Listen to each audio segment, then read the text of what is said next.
2,000 years ago, Jesus said to St. Peter, "You are the rock on which I will build my church." 3 decades after Jesus was crucified, Emperor Nero sentenced St. Peter to crucifixion for preaching the gospel of Christ. Believing that he was unworthy to be killed in the same manner as his Lord, Peter asked to be crucified upside down. 2,000 years later, in the very same spot he was killed, St. Peter's successor is being chosen. It's an unbroken chain that goes all the way back to Christ. You see, Jesus conquered the Roman Empire without ever lifting a sword. That is what the Pope represents. He is the leader of God's kingdom on earth, the Vicar of Christ. It is with this understanding that I view the current events. And that's the thing. These aren't current events. These are historic happenings.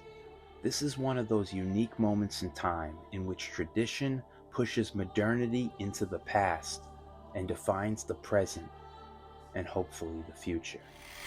What I've created here is a time capsule of everything that has happened, from Easter Sunday to the Pope's passing the following day, to his viewing, his funeral, his legacy, and most importantly, the Conclave, all things leading up to it, and the choosing of a new Holy Father to sit upon the throne of St. Peter.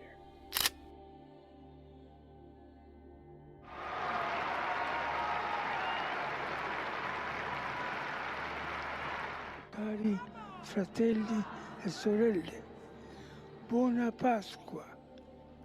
Benedicat vos, omnipotens Deus, Pater, et Filius, et Spiritus Sancti. Amen.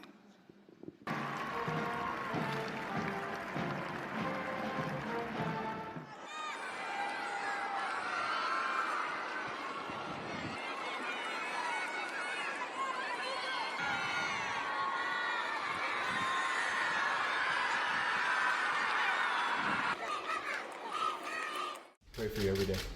God bless you. So good to see you. Good morning. How are you? Find yourself happy. Good. Yeah, thank you. Not been feeling great, but it's good to see you in better health.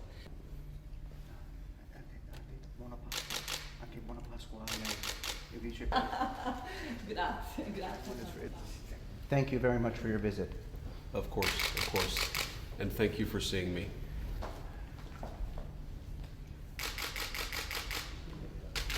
Pray for you every day. God bless you. The first to act is the Camerlengo, a secretive Vatican figure with ancient authority. His job? Confirm death.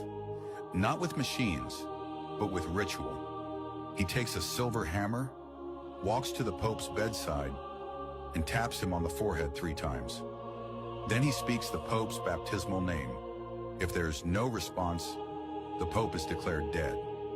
His papal ring, the ring of the fisherman, is then destroyed, symbolizing that his power has ended.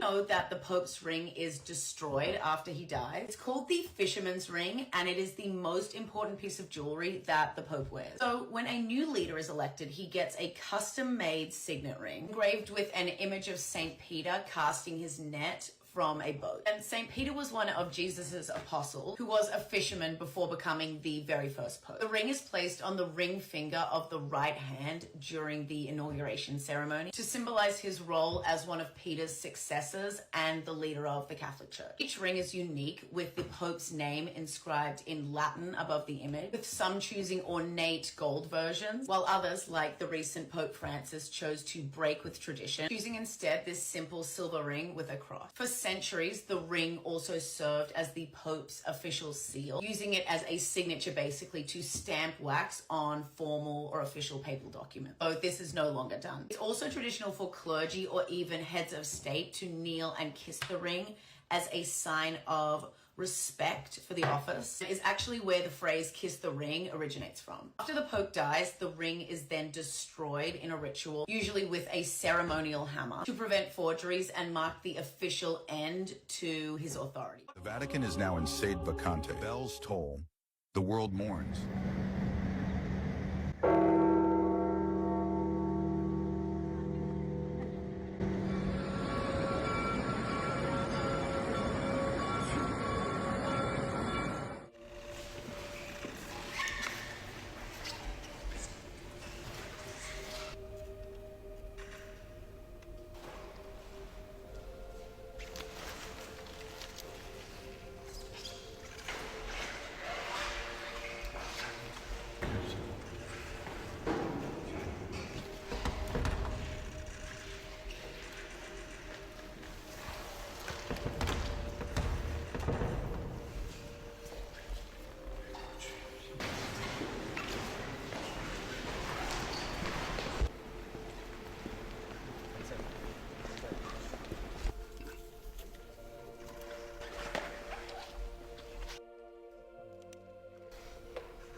The significance of him passing on the Easter Monday, how does that strike you? High significance. I always say this, we can't choreograph the way we go.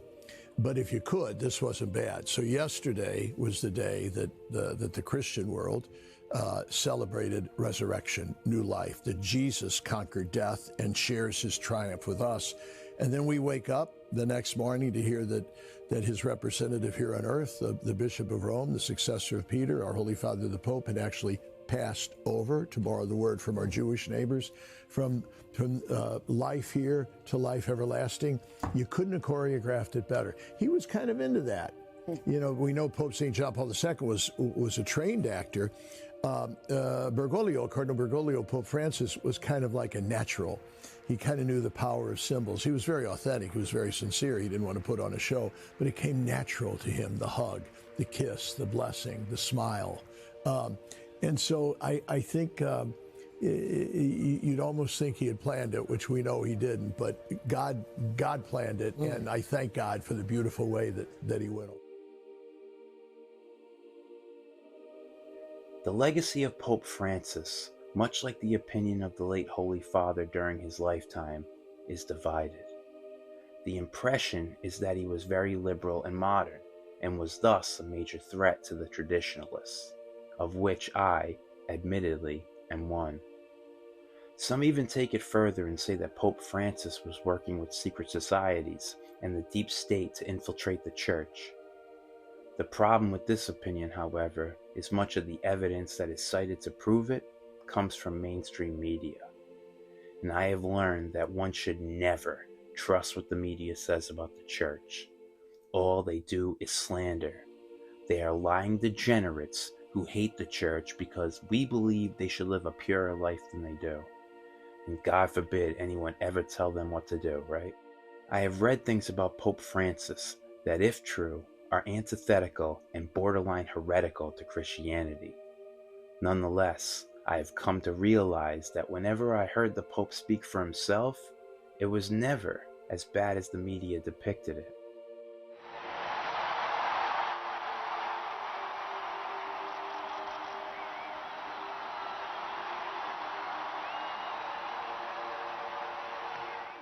What do you hope your legacy is? I never really thought about it. The church is the legacy. The church not only through the Pope, but through you, through every Christian, through everyone.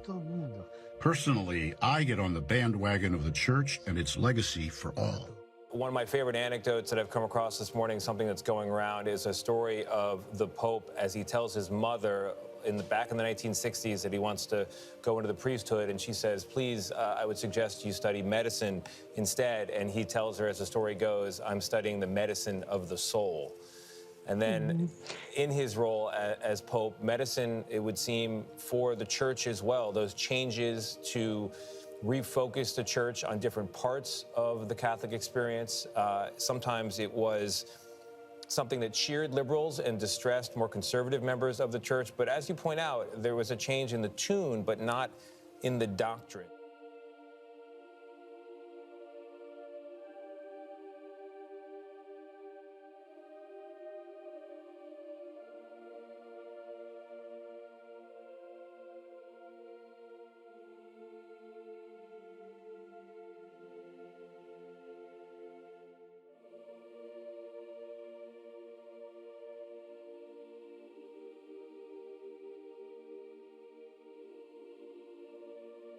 I mean, we got a pope that brought a South American idol into the church to worship.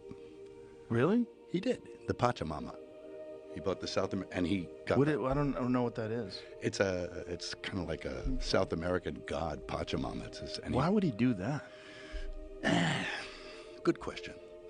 But he did. Did he have an explanation for why he did it? Yeah, it's kind of a weasel-worded thing of like, oh, all religions are just as good as one another. But, you know, if that's his contention... He shouldn't be the Pope. No. I mean, how can you be the Pope if you say all religions are just as good? Yeah, we all worship, you know. So, yeah, there's the Pachamama. There you go. So he brought that in? Yeah, into the Vatican. Then The hierarchy even worshipped. They had a ceremony around it outside. What? So, well, that constitutes apostasy. Yeah. That's an apostasy move, all right? Worshipping false gods. Yeah, that's number one on the Mosaic hit list. Yeah.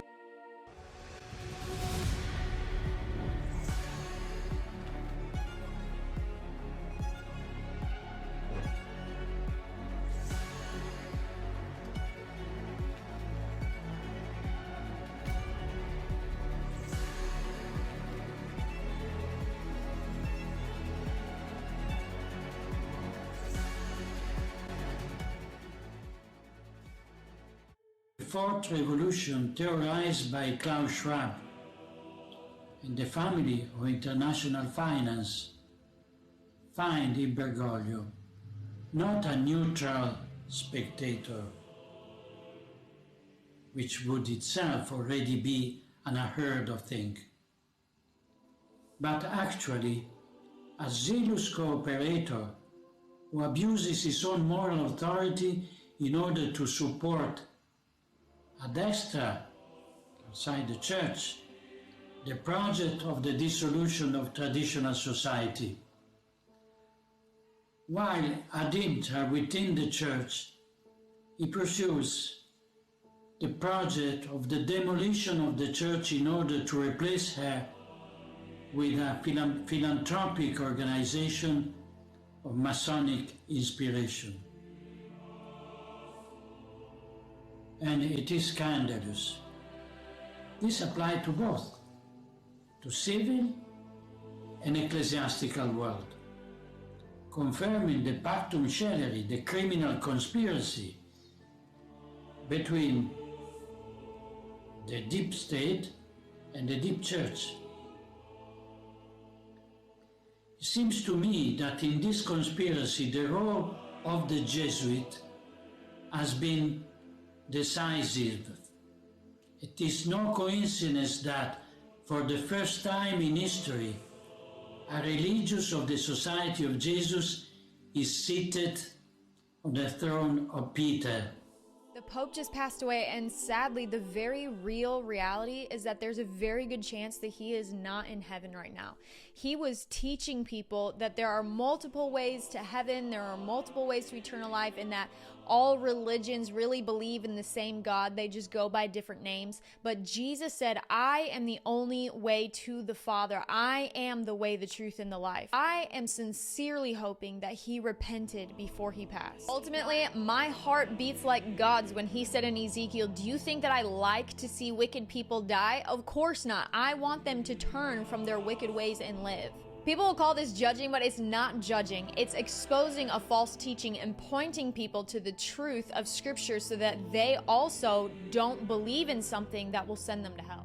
Pope Francis has died the morning right after Easter, and I think the timing of this is incredible. More incredible than the rainbow that appeared over the hospital he was hospitalized in a few weeks ago. Now, before I tell you why this timing is incredible, I'm gonna let you know right now that if you thought the Pope was pushing demonic stuff, or allowed gay marriage, or said all religions can save you, or that he was on the Epstein list, or whatever lie you were told about him, I'm not gonna affirm deception. I've made several videos now debunking those lies, and even created a non-ad web page compiling resources clearing up his name. Okay, so why is this timing incredible? Let me explain. Now, it's actually not new for someone who's dying to hang on for a specific reason and then die right after that reason is fulfilled. However, it can seem crazy because it's not something science can fully explain. But from what I've read, there are countless real-life accounts and hospice observations of this. Whether or not the Pope chose this day intentionally, Catholics got blessed, because there is so much anti-Catholic misinformation claiming we worship the Pope or that the Pope takes away from Jesus, but the Pope died the morning right after Easter. A death that didn't distract from the day of the resurrection, nor the entire week leading up to it. In fact, when people ask how he spent his final days, they will be redirected to Jesus. Holy Thursday, he was literally giving prison inmates a pocket-sized gospel and a rosary. And the day before he died, the day of Easter, he spoke in defense of children in the womb and stated that only Jesus can make all things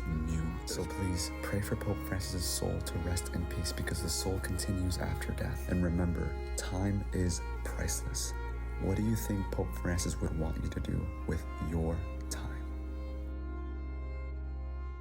Francis broke important and significant new ground in the church's relationship with LGBT people. I think most of them would say that. Many of them would say, well, he could have gone further. Last year, you decided to allow Catholic priests to bless same-sex couples. That's a big change. Why? No, what I allowed was not to bless the union. That cannot be done because that is not the sacrament. I cannot. The Lord made it that way. But to bless each person, yes. The blessing is for everyone. For everyone. To bless a homosexual type union, however, goes against the given right, against the law of the Church. But to bless each person, why not? The blessing is for all. Some people were scandalized by this, but why? Everyone, everyone. Do you want women to have a greater role in the Catholic Church? A ministerial role? Oh, yeah. I am almost 60 years a nun. People need to realize is that if there's a problem and women are not part of the solution, it will not be solved. And I think Pope Francis brought us a lot closer than anyone has ever brought us. And I still think there will be a women diaconate, and the only reason they don't have it, I think, is because they're afraid. For a little girl growing up Catholic today, will she ever have the opportunity to be a deacon and participate as a clergy member in the church? No.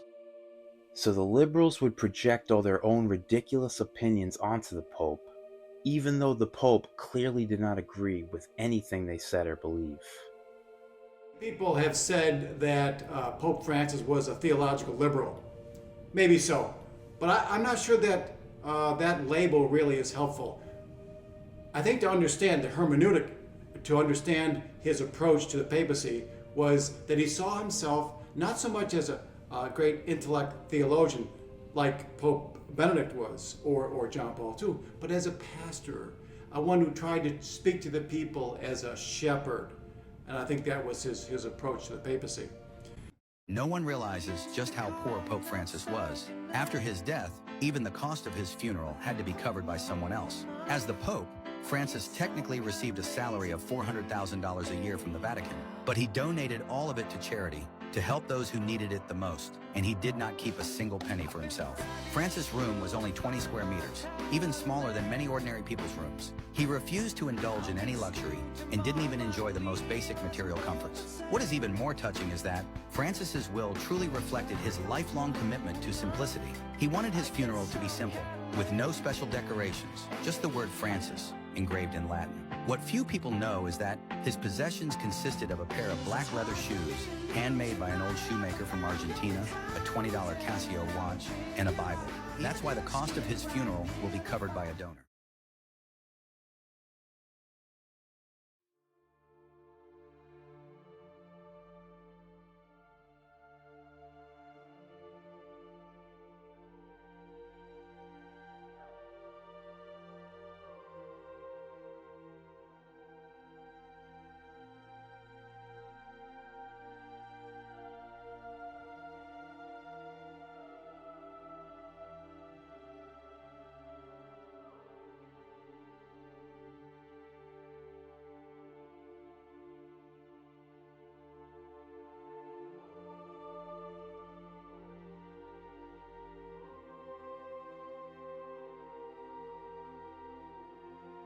Why was it necessary for Pope Francis's coffin to be sealed with exactly 27 golden nails? If you look closely, you'll see 27 golden nails on Francis's coffin. However, while spaces for golden nails are usually reserved on other popes' coffins, they are typically welded shut without using the nails. So why was Francis's coffin so different from those of other popes? First, it was connected to Francis's personal wishes. Below the cross, there are 3 nails arranged around a central sun. The symbolism reflects his lifelong mission of serving the most humble and marginalized. They weren't able to grant Francis's request to keep his body from public display. So instead, they engraved this blessing into his coffin to honor his wish for a humble departure. Second, Francis made more contributions than many other popes, and he has become regarded by many as the greatest pope in history. Thus, the unprecedented 27 golden nails symbolize not just a blessing, but a recognition of everything he accomplished during his life.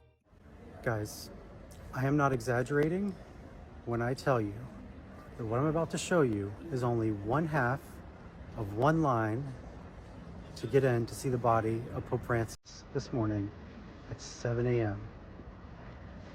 Brace yourself.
So ironically, we know a great deal more about what happened in conclaves 500 years ago because all of those letters are sitting around in state archives in Paris, Vienna, Madrid, and so on. Whereas today, the church is much better at keeping things secret. That's why every cardinal has to give up his mobile phone before he goes into the Sistine Chapel. There have been some pretty disastrous conclaves over the centuries. The worst one in some ways came in 1605 when the cardinals actually got into a fighting match with each other and they ended up tearing each other's vestments. That's one that I find particularly memorable. But of course, there are other conclaves where the outcomes were heavily disputed, either in the moment or after the fact. Particularly in the Middle Ages, there were a whole series of anti-popes, as they're called, kind of rival popes who set themselves up in opposition to the man who appeared to have been successfully elected. And of course, the biggest of those situations was the Great Western Schism, where there were simultaneously two and then in fact three popes at the end of the 14th century.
Tu palabra es verdad. Que se ha dormido, oh Cristo, Dios nuestro.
And attention is now heavily on the key candidates in this process.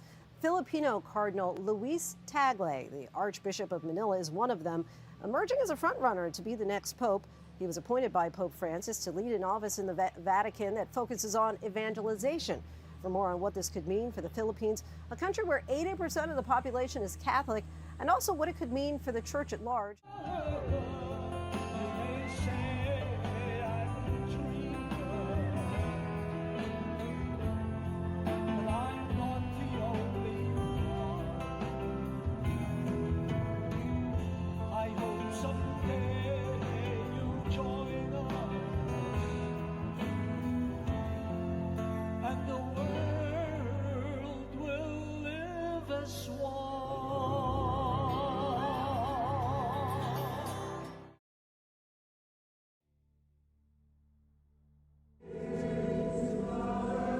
I kneel before you, O Virgin Mother of God, Our Lady of Guadalupe, the compassionate Mother of all who love you, cry to you, seek you, and trust in you. I plead for the Church at a time of great trial and danger for her.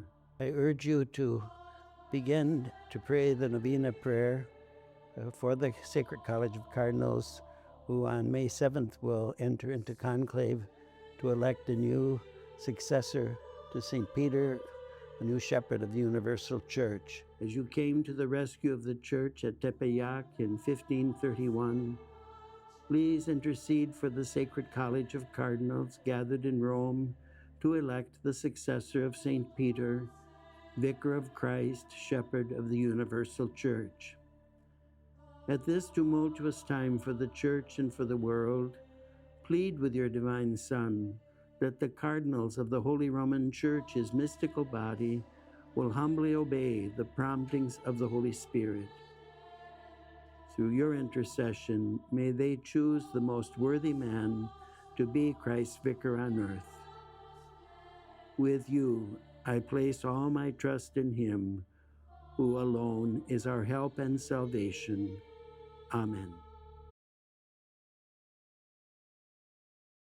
Robert Serra was born in Guinea in 1945, in a small, remote village. He grew up in a deeply Catholic family, and at just 11 years old, he entered the seminary with one great dream: to serve God and his church. A tireless worker, he became a priest and then an archbishop at only 34, the youngest in the world at the time. His rise caught the eye of Rome. He was called by John Paul II, confirmed by Benedict XVI, and even promoted by Pope Francis. At every step, he earned respect, admiration, and the reputation of a man of integrity, humility, and unwavering faith. Conservative in doctrine, but committed to peace, to the poor, and to unity, Cardinal Serra is seen by many as a bridge between Africa and the West, between tradition and modernity. What if history was about to be made again? What if, for the first time ever, a black man took the throne of St. Peter? What if?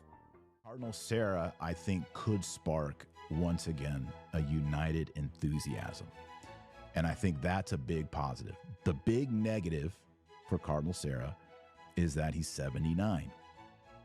And he might have great genetics and be very healthy and live, another 20 years. It could happen and have a long pontificate. But when you're 79 years old, the cardinals are looking at him and they're like, he's 79, turns 80 in a little over a month.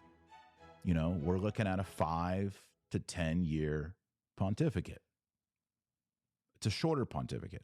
To me, that's a good thing. I like the idea of a short pontificate. I don't like the idea of electing a pope after Francis, who was controversial, and getting a pope in for 30 years, a young pope who goes 30 years.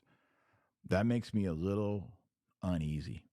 I'd like to have someone, even if he's not a great administrator, even if he's not the best canon lawyer, to come in and spark some unity and get some excitement and build up, the honor and the dignity of the Roman See, the Apostolic See. I think that's really important, and I think Cardinal Serra could do that. That's my take. Peter Erdo. Born in Budapest, Cardinal Erdo obtained a doctorate in theology in 1976 and a doctorate in canon law in 1980. After serving as a professor of theology, he was made a bishop in the year 2000. He has experience as the president of the Hungarian Bishops' Conference, and in 2006 was elected president of the Council of the Bishops' Conference of Europe. Since 2003, he has participated in all of the assemblies of the Synod of Bishops, including those devoted to Africa and the Middle East.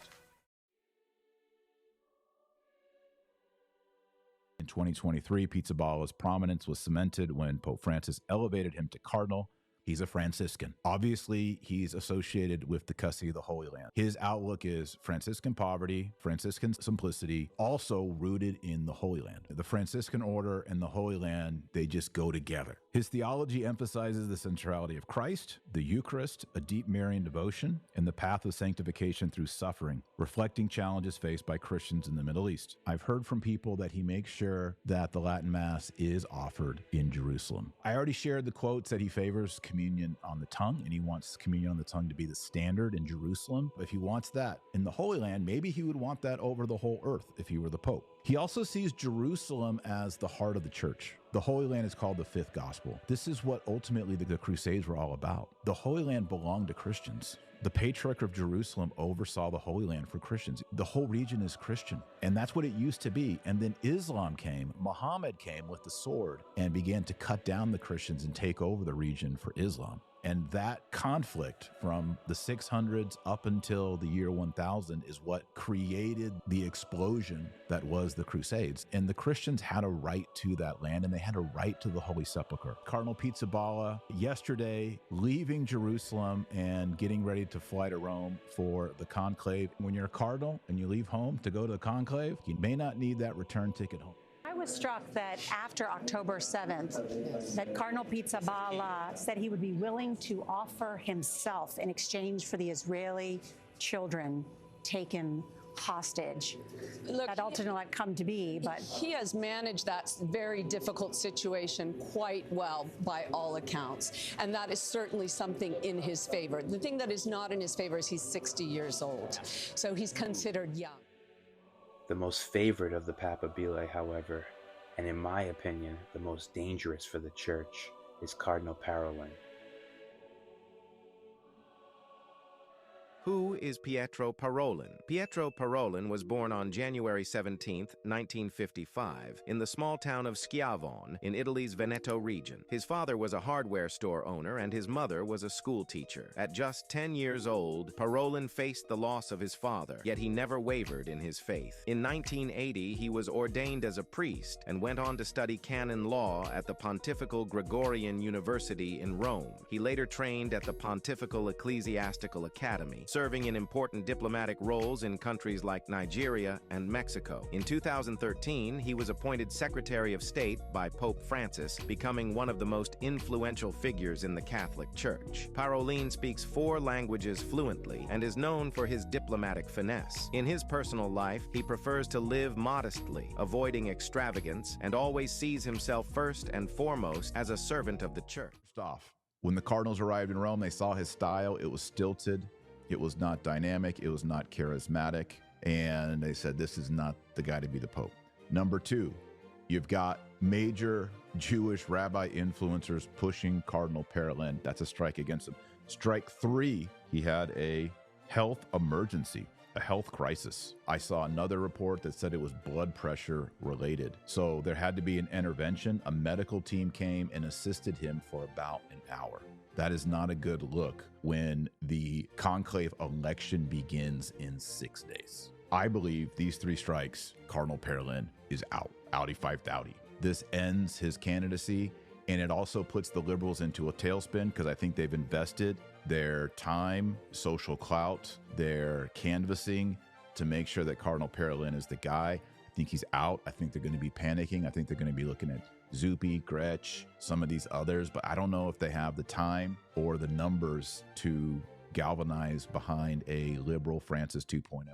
There's an Italian saying that the man who enters the conclave a pope leaves as a cardinal. Back in 2013, the media was convinced that the next pope was going to be Cardinal Angelo Scola. And hardly anyone was focused on Jorge Bergoglio of Argentina. So don't expect to make sense of the upcoming conclave by thinking about it in political terms like a presidential election. Historically, the men who became pope, convinced that they had some great plan to fix the church or fix the world, were often thwarted, either by the circumstances of life or by the circumstances of their own death. While the greatest popes in the history of the church have often been the men who really did not want to become pope. And perhaps this is fitting. After all, the Pope is the successor to St. Peter. And St. Peter's reaction to Jesus was to say to him, "Depart from me, for I'm a sinful man, O Lord." And it's only then that Jesus calls Peter to become a fisher of men. Worldly power makes men proud, but the office of the papacy makes men quake. And you don't have to take my word for it, or even someone like Cardinal O'Malley's. You can listen to the popes in their own words as they candidly confess how much they hated becoming pope. I am so annoyed of people like, I get it, care about it, pray for it. It's a big, important thing. You think speculation, learning right, about every single cardinal and whatever, and what are they, and this and that, and posting, and I'm going to post this cardinal on my Instagram, and like, why?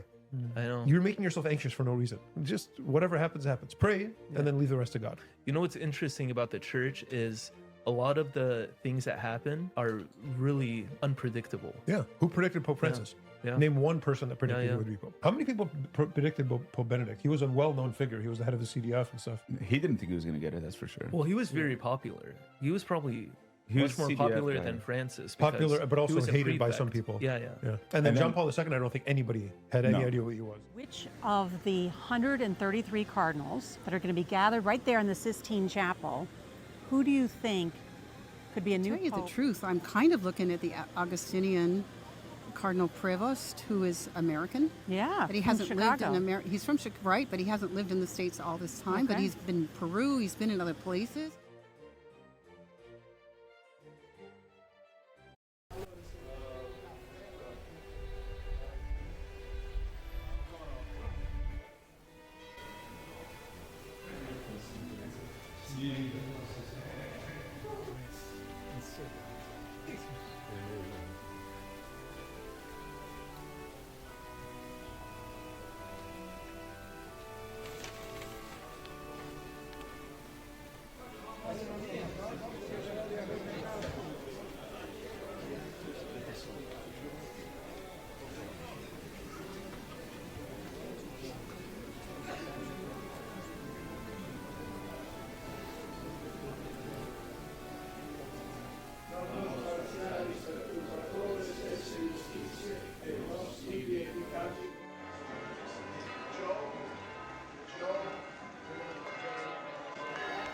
Where do we go?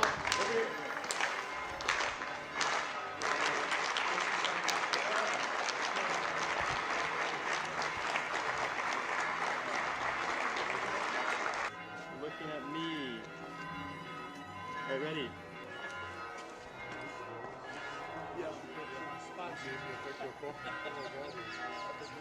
Three, two, one.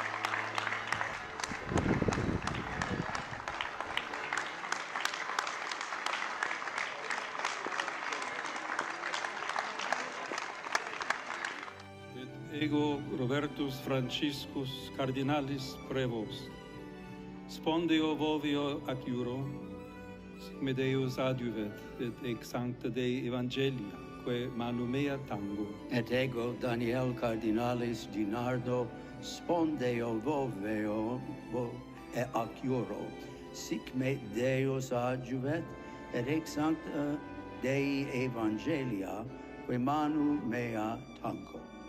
Et ego Raimundus Leo Cardinalis Burke, spondio vovio ac iuro, sic me Deus adjuvet et sancta et hic sancti Dei Evangelia, que manu mea tango.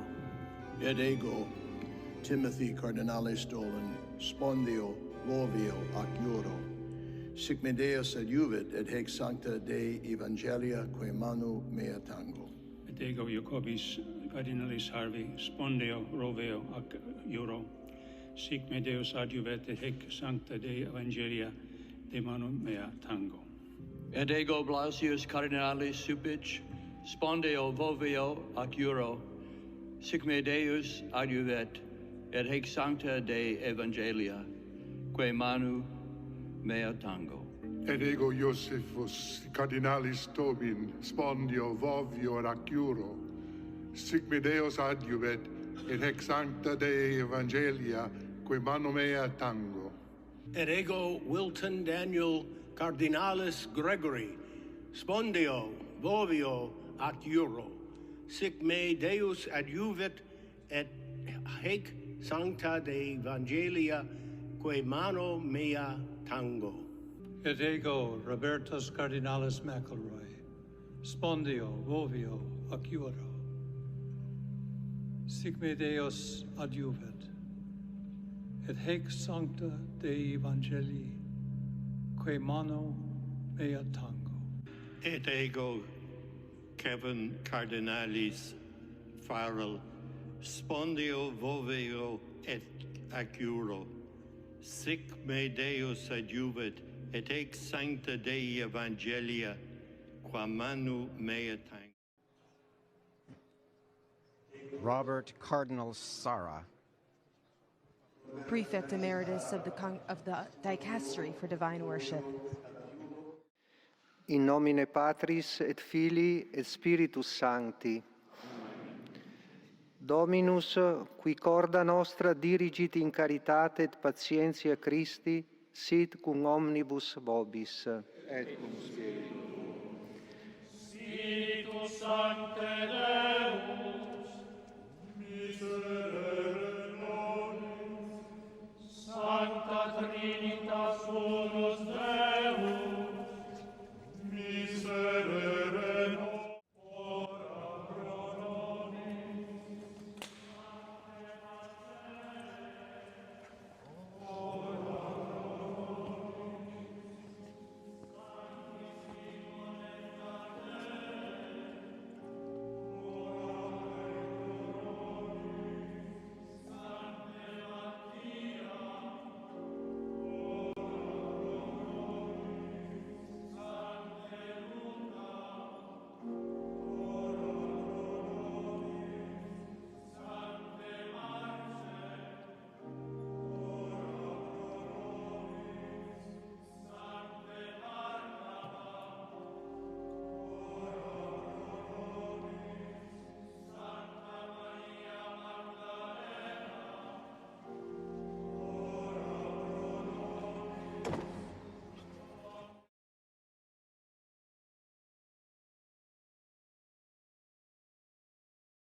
Extra omnes.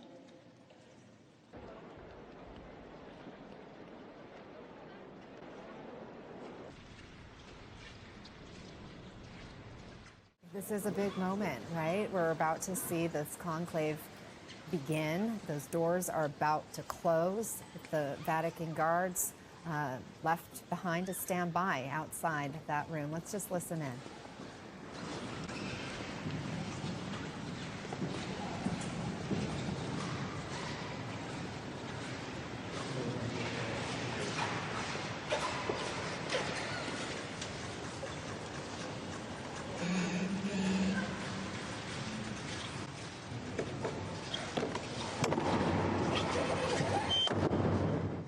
Extra omnes.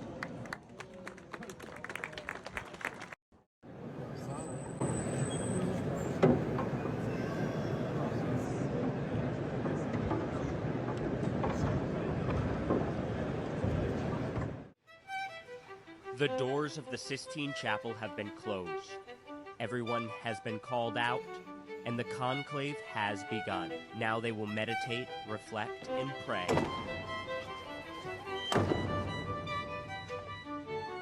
As soon, we will have a new pope.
Cardinals eat and sleep during a papal conclave.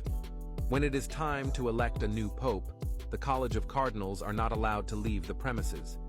This is to ensure the private nature of the conclave. For the duration, the cardinals stay at a hotel-like residence in the Vatican with 130 bedrooms, a dining room, and sitting rooms. The residence is run by the Daughters of Charity of St. Vincent de Paul. They most likely prepare the meals for the cardinals during their stay. Before the residence was built, the cardinals slept on cots in small rooms next to the Sistine Chapel. The rooms are sparse. Each suite has a sitting room with a desk. Luckily for the cardinals, no conclave in the 20th or 21st century has gone longer than 5 days. Gone are the days of conclaves lasting months, if not years.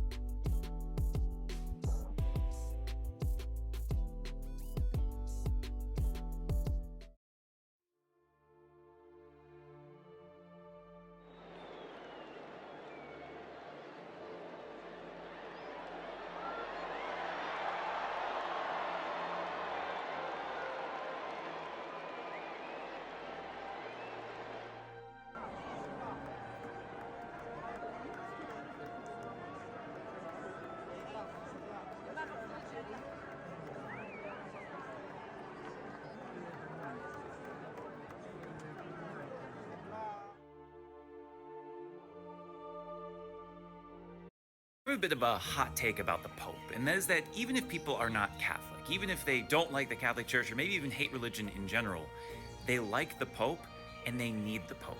As you would expect from someone like me, I have been glued to the news for the last couple days, curious about what's happening, what's going on, who's going to be elected the next Pope. This is something that you would expect from Catholics. But what I found is that every news station for 24 hours covered this and this alone.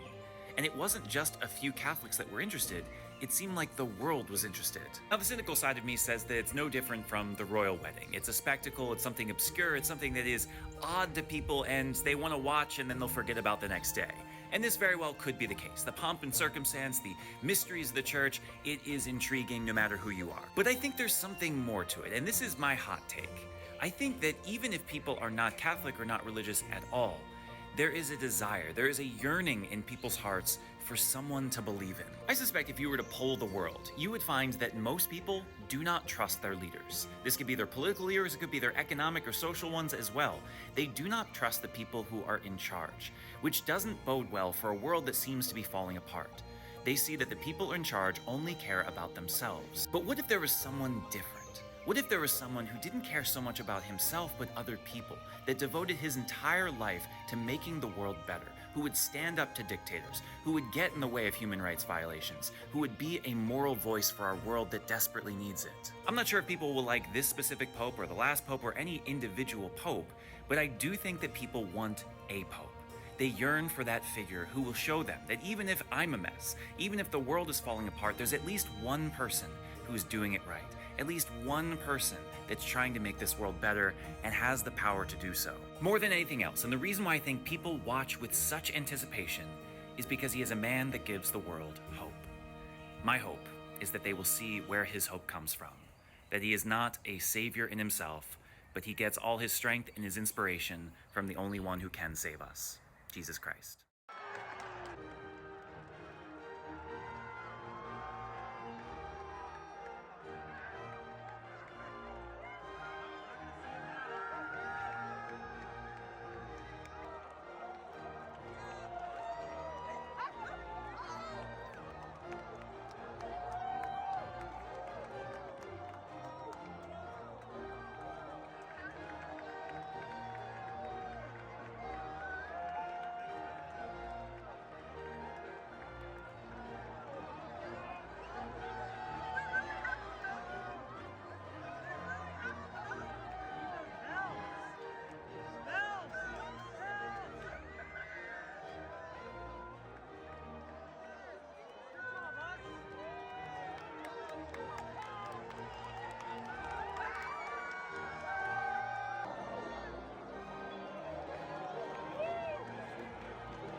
We have a pope, and he's in the Room of Tears, a 97-square-foot room attached to the Sistine Chapel.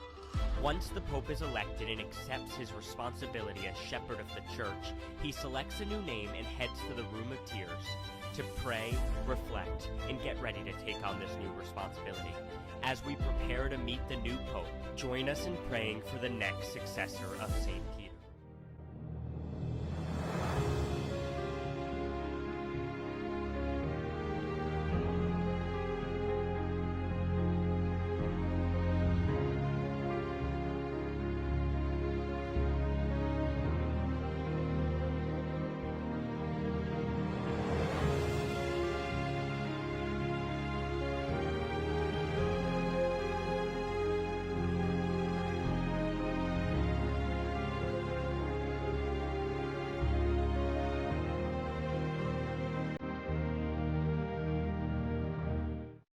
We have white smoke live stream right now. There's a pope. We need to go live. Time. Can you pause this? And we need to go live. What the? Do you mind if we do this? I mind if we don't.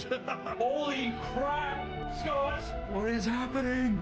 Keep the cameras going. Keep the cameras going. Oh my goodness gracious. There we are. This is crazy. We've had great popes, we've had horrible popes. So whoever we have a living embodiment of the fulfillment of God's promise. And at the same time, we're going to have a Holy Father. We pray for him. We recognize that he's a sinner. At the same time, we rejoice and give thanks that Matthew 16 is in everybody's Bible. He's American? Provost. This is unbelievable. Have you heard of him? No, but that's more of a sign of my ignorance than his insignificance. There he is. Oh my goodness, how wild. Oh, he almost looks like he's in tears. How did they arrive at this man so quickly? I have not seen him on anybody's list. In the spirit of St. Padre Pio, I would say pray a rosary as soon as you can for our Holy Father, Pope Leo XIV. Yeah, we have a pope. Thanks be to God.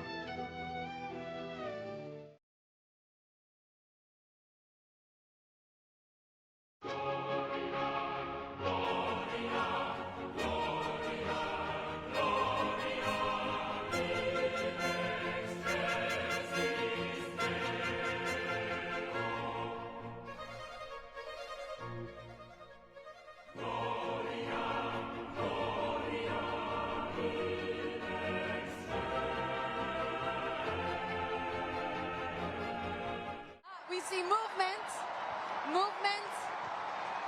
on the balcony. The doors are opening.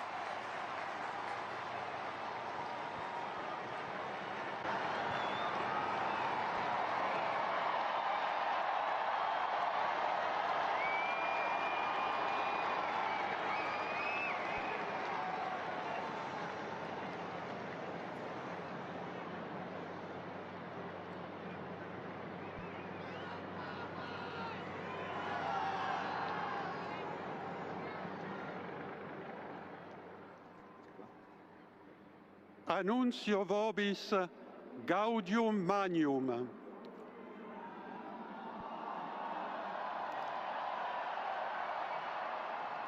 Habemus papam.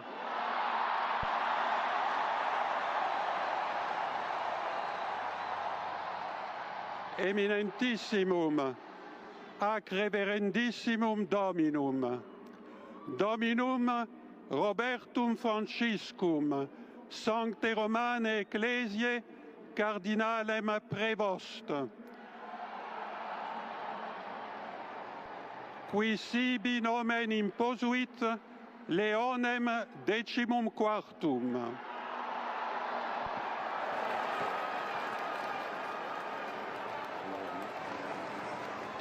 So we have the first American Pope of all time. Yes. The former Cardinal Robert Francis Prevost, a native of Chicago. The former head of the dicastery for bishops is the 267th Peter, and he has chosen the name Leo XIV, likely a result of trying to continue the Catholic Church's social teaching, which traces itself to Leo XIII, Pope from 1878 to 1903. So we have our 267th Peter, Leo XIV, the former Cardinal Robert Prevost, historic for the Church in the United States.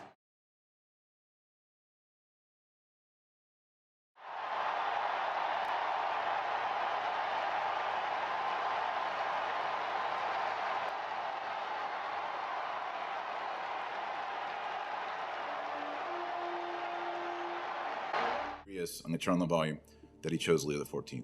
Oh, he's wearing it. All right, he's wearing the traditional clothing. I am encouraged that he's wearing the mozzetta, he's wearing the stole. The fact that he chose Leo XIV, I'm a little emotional now. Just the fact that he's wearing the traditional papal garb and he took the name Leo XIV, that's a good sign. We'll see where this goes. I do have a bit of hope, even though I've not been, a huge advocate for Cardinal Prevost, and really, I thought he might be Papabile, but him being a United States American, I just thought that's probably not going to happen.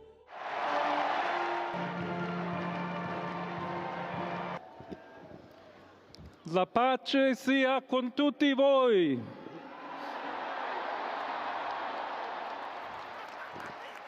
Tribuat vobis omnipotens et misericors Dominus. Amen. Et benedictio Dei omnipotentis, Patris et Filii et Spiritus Sancti descendat super vos et maniat semper. He is not just a headline, not just a choice. He is a sign for our time, chosen not by campaign but by prayer, not by strategy but by the Spirit. His first words are not just a greeting. Aiutateci anche voi, poi gli uni gli altri. They are a signal to the Church and the world that hope is alive, that the gospel still speaks, that Christ still builds his church one shepherd at a time. From city streets to cloistered convents, 1 billion Catholics now look to this man as a spiritual father. For many, he marks a new chapter in a lifelong journey of faith. For all, he is now Peter. Of St. Peter's, and then gathering around him came all the cardinals who had just elected him. The cameras caught the remarkably pensive expression of Francis Cardinal George of Chicago. When Cardinal George got home, the reporters asked him, "What were you thinking of as you were looking out from the loggia of St. Peter's?" Here's what he said. He said, "I was gazing over toward the Circus Maximus, toward the Palatine Hill, where the Roman emperors once reigned, where they looked down upon the persecution of Christians. And I thought, where are their successors? Where's the successor of Julius Caesar? Where's the successor of Marcus Aurelius? And finally, who cares? But if you want to see the successor of Peter, he's standing right next to me, smiling and waving."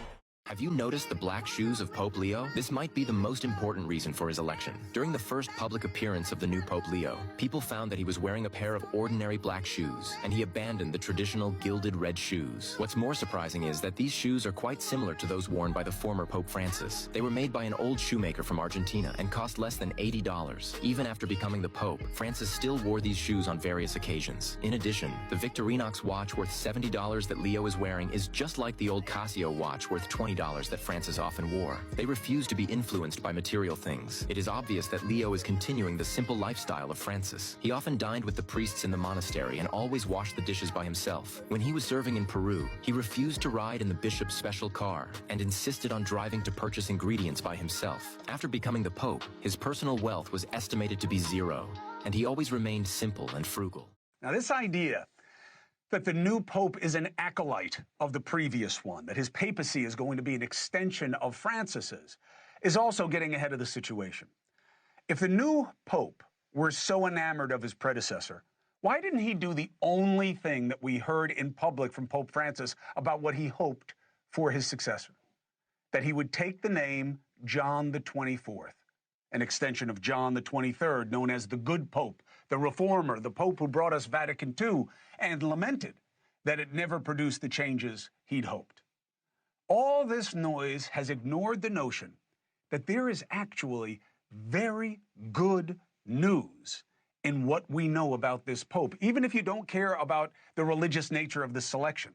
Even if you are a-religious, you must understand a Pope has tremendous political influence on this planet.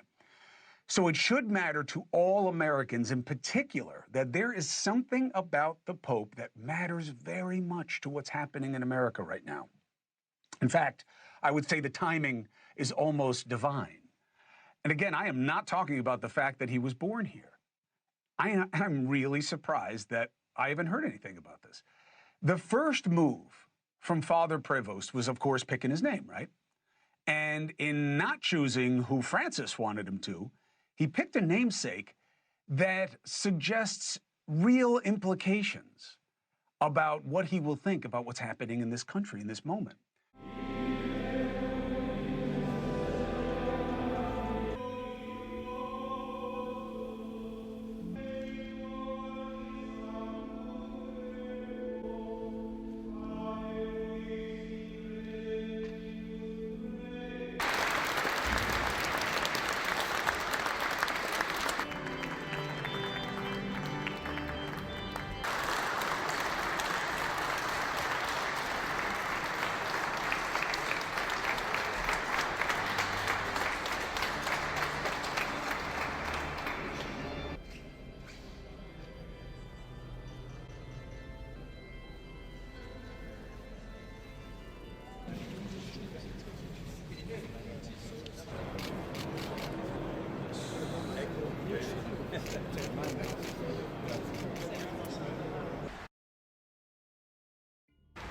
Before we listen to Cardinal Dolan explain how the cardinals come together in Rome before the conclave to get an idea in their head about who they want the next pope to be, I want you to be aware of a story that's going around on Catholic social media. It's all conjecture, but the story is that Cardinals Dolan, Sarah, Burke, and Mueller all got together before the conclave began and came up with the idea of getting Cardinal Prevost elected to the papacy. You're going to see Dolan say that he wasn't even aware of who Prevost was, and then he will go on to describe how he knew everything about him, and then how he just so happened to have breakfast with him. You will also notice the Cardinal changed the subject quickly after mentioning this, deflecting attention to the lousy food instead. You will also see him cover his mouth with his hands, suggesting that he's hiding something. I only point this out because I believe this tells us what happened behind closed doors without saying as much. Between us, Your Eminence, did you vote for him? Between us, Rosanna, none of your business. Perfect answer. When are we? What? He's just. I love Cardinal Dolan's charisma. He's just good with people. Tells us what kind of man Cardinal Prevost is. If Cardinals Sarah, Burke, and Mueller wanted him, then all of us traditionalists should want him as well. Putting this all in perspective, it shouldn't be surprising that Cardinal Prevost took the name Leo XIV. Leo XIII, after all, was the Pope all of us traditionalists hold in very high esteem. I've been here over 2 weeks, and since I got here, we cardinals have been meeting seriously every day. Now, we didn't go into conclave until Wednesday night for the lockdown, but we were still meeting every day. So yeah, they've been talking. I think sometimes people think maybe the conclave is the beginning of the discussions or the deliberation. And maybe that's how it used to be in the history of the church. I don't know. But in the modern world, it seems like as soon as Pope Francis passed, all the cardinals immediately, the voting cardinals immediately flew to Rome and started meeting and started talking to each other. And they all knew what was coming. The conclave wasn't a surprise.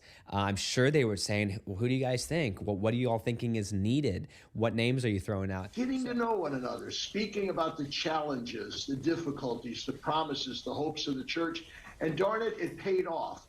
Because when we went in there Wednesday afternoon, I think most people had a clean, clear idea about the candidate that they wanted, and it didn't take that long, did it? If you think here, you got 133 cardinals from all over the world. They told me there were 23 different language groups all over the world, and yet within 24 hours, we were able to make one of the most significant decisions we'll ever be called to make. I think that's a good sign. Wow. Yeah, I mean, that's a good point. Most of us have a hard time deciding what we want to watch on Netflix, you know, and the fact that they were able to create a 2/3 majority within the college within just a few hours, basically, of voting, less than a day, is kind of extraordinary. So they must have had an idea. Are you friendly with Pope Leo? I wish I could tell you that he and I were on the same baseball team when we were in grade school together, but no, I have to be very, Rosanna, and I have said this, Kurt, I really didn't know him. And when I got here, you know, when you're talking to the other cardinal, I knew of him, and I knew he had a very prominent position here at the Holy See as prefect, as head of the dicastery, the department for bishops. I heard excellent things about what a sensitive listener he was. After he had heard all the sides, he was able to make a pretty clear decision. He ran a good meeting. He was a good administrator. I had heard that, but when I got here in Rome, I would hear his name. And what's interesting is my brother cardinals, not from the United States, would come up to me and say, "What about Prevost?" And I said, "Well, what about him? Who is he?" Well, they said, "Don't you know him? He's an American cardinal." We really never considered him as a cardinal from the United States. That's actually a really good point. When I first saw him come out on the balcony, I was like, who is this? I didn't really know. And I kind of feel better, honestly, knowing that neither did Cardinal Dolan, also wasn't super familiar with him. When you heard about the cardinals in the United States, it was generally other ones that you were thinking about. This name, Prevost, didn't really come up. And it makes sense because he did a lot of his ministry outside of the United States. He'd been working in the Vatican for a couple of years, that kind of thing. But of course, yeah, he is an American cardinal, and he was the one they wanted. Because he spent most of his life as a very effective missionary in Peru. You know, I'm not afraid to say that. So when they asked me, I said, I don't know the guy. I better get to know him because obviously people are talking about him. I had the pleasure, it was just by chance, of the morning of our second day. I had breakfast with him. That was all. You walked into the Doma Santa Marta for a lousy Italian breakfast. They make up for it at Pranzo, Rosanna, as you know. That's good. But, you know, so the hard bread and the lousy cup of coffee. And I sat next to him. So I got to know him. He ends up telling me he was in St. Louis, my hometown, for a while. I love how we're talking about the new pope that got elected, but Cardinal Dolan's is squeezing in some reviews about the food that he didn't like. I wonder if they're going to hear this. Maybe they should hear this. Some hard bread and a lousy cup of coffee. An Augustinian priest. So, and even then I thought, this guy's the real thing. I like him. So here we go. I think you're headed towards something that may be different than what we've heard about the conclave or gotten used to.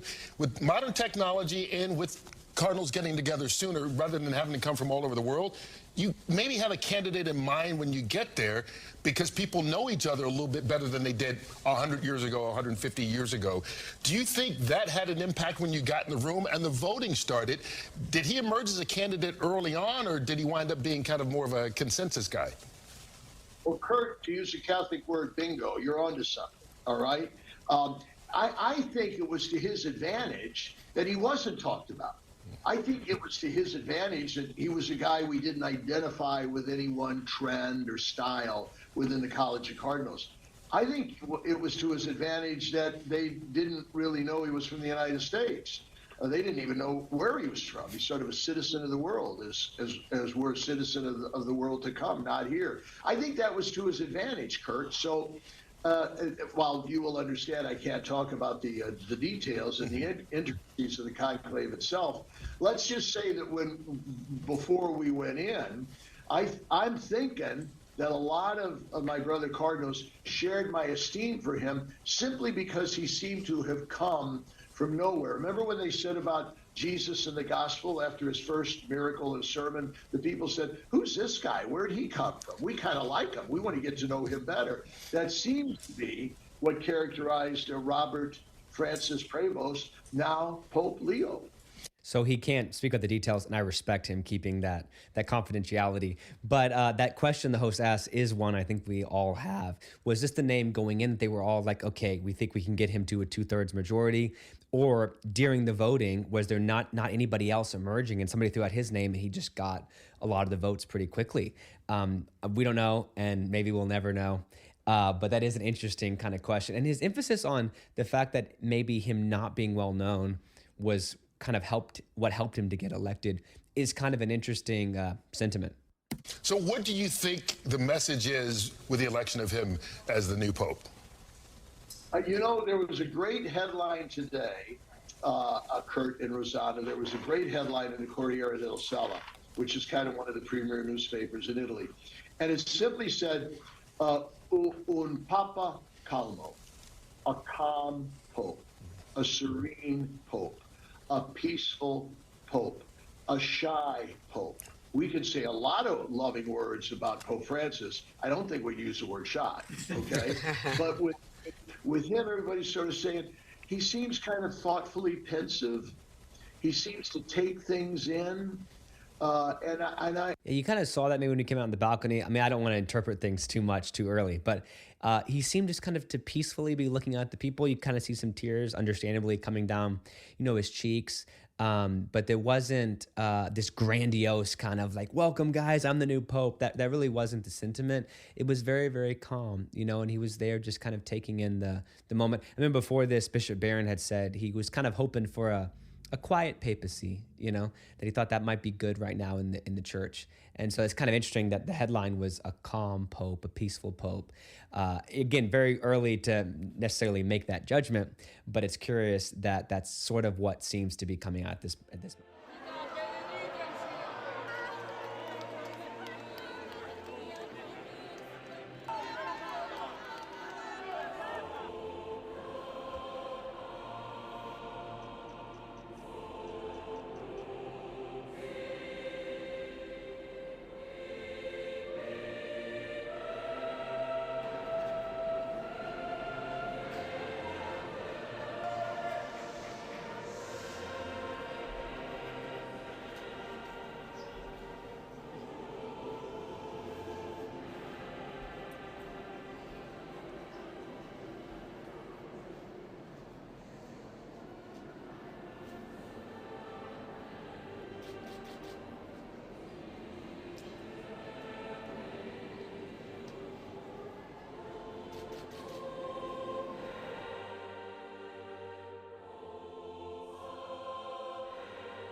2,000 years ago, Jesus gave St. Peter the keys to his church.